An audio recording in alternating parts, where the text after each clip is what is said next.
Hello friends, நான் பைபிள்லேருந்து ஒரு கதை சொல்ல போகிறேன். ஒரு தகப்பனாருக்கு 2 மகன்கள் இருக்காங்க.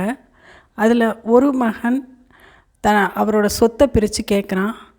சரின்ட்டு 2 மகன்களுக்கும் அவரோட சொத்தை சரி பங்காக கொடுத்து அனுப்பிடுறாரு.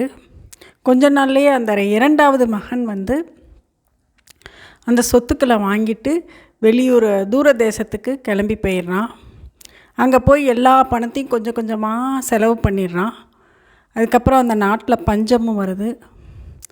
அவன் நிறைய பேர்த்துக்கு கொடுத்து யார் கூட எல்லாமோ ஜாலியாக இருந்தான்ல, அவங்க யாருமே இவனுக்கு ஹெல்ப் பண்ணலை, யாருமே பணம் கொடுக்கல.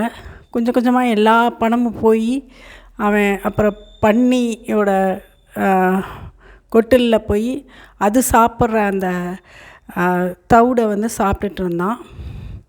அதுக்கப்புறம் அவனுக்கு அவனோட அப்பாவோட ஞாபகம் வந்துடுது. உடனே அவன் அப்பா கிட்ட திருப்பி போகிறான். போகும்போது அவங்க அப்பா முழு சந்தோஷத்தோடு நம்ம மகன் திரும்பி வந்துட்டான்ட்டு ஓடி போய் கட்டி பிடிப்பார். அதுபோல தான் கடவுளும் நம்ம மனம் திருந்தி நம்மளோட பாவங்களெல்லாம் மனம் திருந்தி அவர்கிட்ட போனோம்னா நம்மளை அதுதான் அவருக்கு பெரிய சந்தோஷம்.